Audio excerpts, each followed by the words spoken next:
Mardi 20 décembre 2022, mesdames et messieurs, bonsoir et bienvenue dans ce journal. Dans les actualités de ce jour, page faits divers pour commencer. Un couple de ressortissants indo-pakistanais a été victime d'une attaque hier à Beorirk vers 11 heures. Le père de famille a perdu la vie après avoir été atteint par des balles sur sa poitrine, tandis que son épouse est encore à l'hôpital actuellement. Aucun bien ni argent n'a été volé dans leur domicile, selon les témoignages. Reportage de Félénara Kotorsoul. Des coups de feu ont retenti et ont alerté les environs de Beorirk à Batumtsangana hier. Les habitants se sont rués pour voir ce qui se passait et ils ont aperçu un ressortissant indien par terre. Il aurait tenté de fermer le portail de l'extérieur pour coincer les 4 malfaiteurs qui avaient attaqué son domicile. Ce dernier avait été directement transporté à l'hôpital avec son épouse, affirme le chef de Fukuntan. Les habitants restent néanmoins perplexes car aucun bien ni argent n'a été volé par les bandits, selon toujours le chef de Fukuntan. Quoi qu'il en soit, les cas d'insécurité sont en recrudescence actuellement dans ce quartier de Beorirk à Batumtsangan. Le chef de Fukuntan appelle les forces de l'ordre à renforcer leur effectif, surtout au niveau des petites ruelles.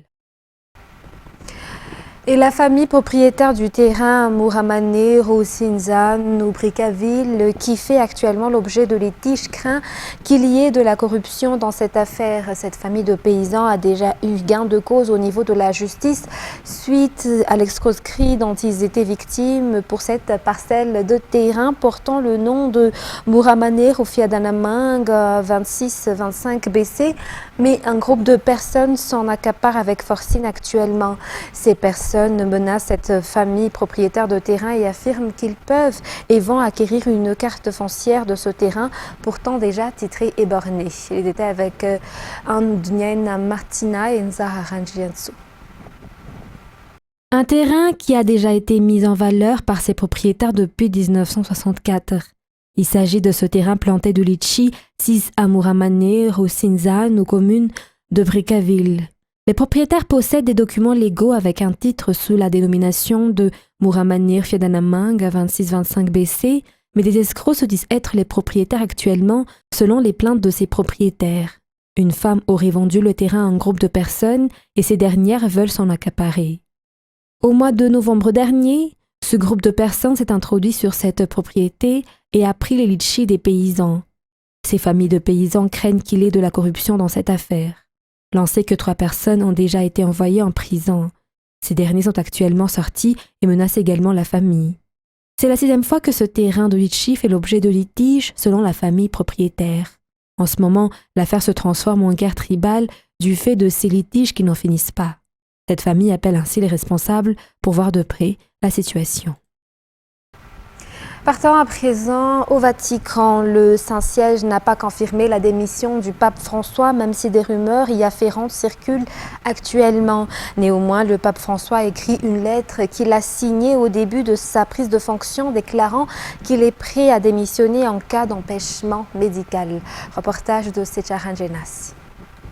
De la paix, le pape qui est là et qui salue cette grande foule depuis la place Saint-Pierre. Cari fratelli e sorelle, buongiorno. Cet extrait de photo montre la dernière apparition du pape François sur la place Saint-Pierre au Vatican dimanche dernier, durant l'Angélus de chaque dimanche. L'on constate que même en n'étant pas en grande forme, il fait de son mieux pour exercer sa charge de pape. Des rumeurs circulent depuis quelque temps que le pape François aurait démissionné. Le Saint-Siège a démenti ces allégations en affirmant que le pape n'a pas fait sa démission jusqu'à ce jour. Néanmoins, le pape a écrit une lettre signée durant sa prise de fonction quand Monseigneur Tarcisio Berton était encore le secrétaire d'État, selon laquelle il est prêt à démissionner s'il était confronté à un empêchement médical. Une lettre qui aurait été écrite vers 2013, car en octobre de cette année, le cardinal Parolin a été nommé pape. Le pape François avait confié cela durant une interview accordée à la presse ABC. Il a également affirmé durant cette interview qu'il avait le même geste que le pape Paul VI à son époque. Le pape Paul VI avait écrit une lettre de démission préventive en cas de problème de santé grave, incurable ou encore qui nécessite un long traitement. Il est à noter que pape Paul VI l'avait écrit en 1965 et la lettre n'a été rendue publique qu'en 1978. Et la démission du pape Benoît XVI le 28 février était différente de ce qu'a fait le pape Paul VI et le pape François. Dans un tout autre sujet, à présent, page sociale, la lutte anti-acridienne est actuellement devenue une affaire nationale pour laquelle tous les secteurs se souviendront selon la nouvelle stratégie de lutte nationale pour l'année 2023 présentée à Anoussi aujourd'hui. Nous utiliserons également des équipements modernes, a indiqué le ministre de l'Agriculture. Par ailleurs, le combat qui a été mené l'année dernière sera poursuivi, ce qui a été considéré comme un succès, ont déclaré les responsables de base. C'est Sylvain sur les images de Secha Angenap. 150 440 hectares des zones détectées pour être envahis par des acridiens ont été pulvérisés d'insecticides pour cette année 2022. La propagation de cette invasion a été contrôlée jusqu'à 93% selon la déclaration du gouverneur du Sud-Ouest, le docteur Anuelson Edali Touvnjain. La partie sud-ouest était la troisième région avec la plus grande superficie infestée d'acridiens. Si les bons résultats se présentent comme cette année, la région commencera à accéder à une indépendance alimentaire selon les explications. Madagascar s'est toujours bien préparé pour la lutte anti-acridienne. Nous disposons désormais d'une stratégie pour prévenir les invasions. La lutte ne s'arrêtera plus avec le ministère de l'Agriculture et de l'Élevage, car cela est devenu une affaire nationale. Une toute nouvelle stratégie à mettre en œuvre consiste en l'augmentation jusqu'à 350 heures la pulvérisation d'insecticides aériens, selon Arfit Ramilson, ministre de l'Agriculture et de l'Élevage. Par ailleurs, le budget estimé pour la lutte anti-acridienne pour l'année 2022-2023 est de 14 milliards d'ariari. 20 décembre, journée mondiale pour la protection des droits des personnes handicapées mentalement. Le centre Orchidée Blanche 6 à Njoibé a célébré ce jour en parallèle avec la célébration de la clôture de son 50e anniversaire. Aujourd'hui a eu lieu également la célébration de la fête de Noël pour les enfants éduqués au sein de ce centre avec leurs éducateurs et leurs parents. Reportage de Oubnien à Rassammanan et Janel. Il existe actuellement 120 enfants handicapés mentaux éduqués au sein du centre Orchidée Blanche 6 à Njoibé. Ils sont éduqués chacun en fonction de leur capacité intellectuelle selon les explications. Aujourd'hui, ce centre a célébré la Journée mondiale des droits des personnes handicapées mentales qui coïncide avec la clôture de la célébration du 50e anniversaire de ce centre. Nombreux sont les événements que nous avons organisés pour célébrer le 50e anniversaire du centre qui a été fondé le 29 avril 1972. Nous avons organisé le 29 avril 2022 un culte à Mbatunakanga-Chanvat. Ensuite, il y a eu l'événement intitulé « Vivre ensemble » avec les écoles environnantes et les écoles publiques ainsi qu'un événement sportif au stade d'Alarbé. Une porte ouverte a également eu lieu pour faire connaître le parcours du centre. Le 9 décembre, une distribution de médailles de mérite et de médailles de travail pour les éducateurs s'est déroulée. Et aujourd'hui, c'est la clôture de la célébration. Telle est l'explication de Rasoul Nzatou Voularant, adjoint directeur service thérapeutique au sein de l'Orchidée Blanche. Le but de ces activités était de mieux faire connaître les activités de l'organisation et d'accorder de l'importance aux personnes handicapées mentales afin qu'elles puissent jouir de leurs droits selon toujours les explications.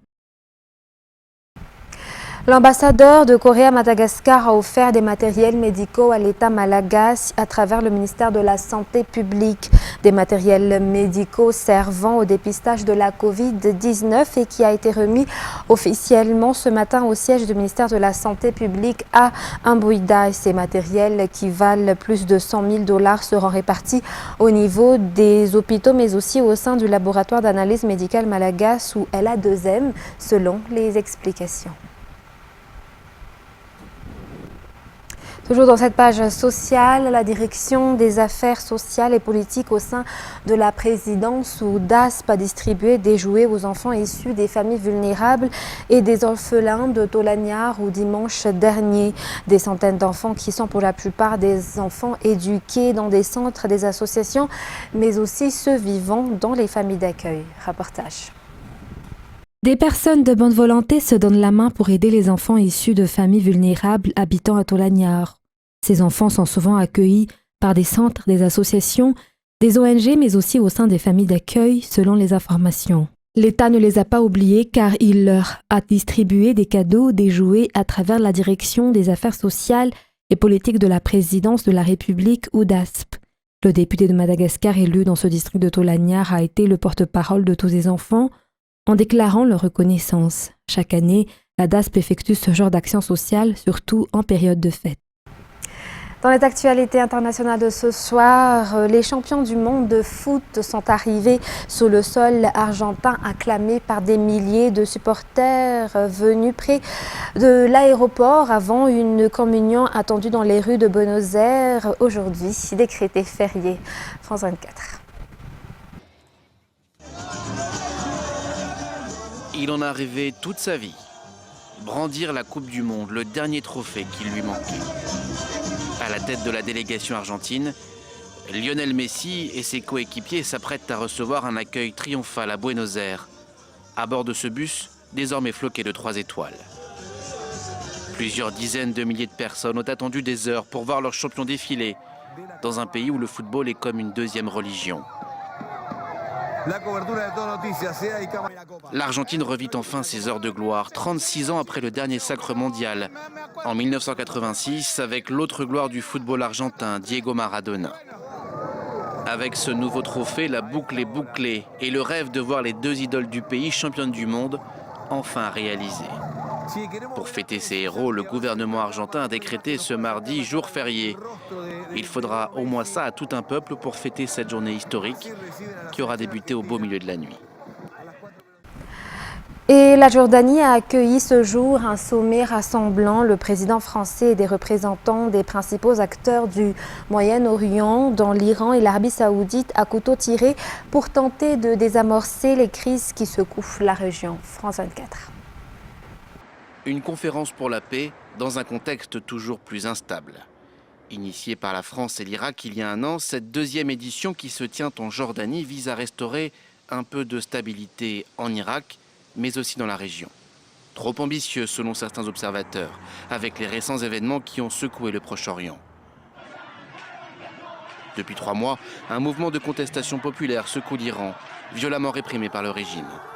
La Syrie reste un terrain d'affrontement entre puissances étrangères et l'Irak vient de nommer un Premier ministre pro-iranien après un an de crise politique. Pour Téhéran, ce sommet est surtout l'occasion de remettre sur la table la question du nucléaire iranien, au point mort depuis le retrait américain il y a 4 ans. Cette visite en Jordanie est une bonne occasion pour nous de compléter ces discussions.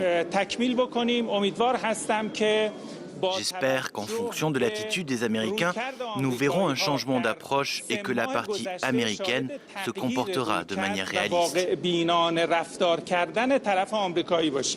L'un des principaux observateurs du dossier, le diplomate européen Josep Borrell, coordonnera ces discussions. Objectif, garantir une nouvelle fois le caractère uniquement civil du nucléaire iranien en échange d'allègement des sanctions économiques. Cela devra se faire en accord avec l'Arabie saoudite, le principal rival de l'Iran dans la région. Mais les multiples jeux d'influence qui minent le Moyen-Orient laissent planer le doute sur le succès éventuel de cette conférence. En déplacement à Minsk hier, le président russe Vladimir Poutine a assuré que la Russie n'avait pas l'intention d'absorber la Biélorussie tout en ordonnant le renforcement des frontières du pays face à l'émergence de nouvelles menaces. Dans le même temps, le Fonds monétaire international a indiqué que l'Ukraine allait suivre ses précautions pour ouvrir la voie à un soutien financier. France 24. La nuit a été relativement calme ici à Kiev, contrairement à la nuit précédente, celle de dimanche à lundi où la capitale ukrainienne a de nouveau été bombardée, visée par une attaque de drones qui ont touché des infrastructures énergétiques. Ce matin, en revanche, comme tous les matins où il n'y a pas finalement de frappe, les Ukrainiens, les habitants de la capitale se réveillent soulagés. Ils vont au travail, ils essayent de mener une vie normale avec cette menace désormais permanente, avec ces températures négatives et ces frappes qui les privent régulièrement d'eau, de courant, de chauffage. Notamment hier, le maire de la ville, Vitali Klitschko, disait que seulement 50% des capacités énergétiques de la ville fonctionnaient encore correctement puisqu'il y a eu ces frappes. Le métro de Kiev aussi, ce matin, a connu des problèmes. Donc voilà, une tentation de vivre normalement, une tentative de vivre normalement dans la capitale ukrainienne avec cette menace permanente et une détermination aussi des Ukrainiens, une unité pour combattre cette agression qui est plus que jamais présente et forte.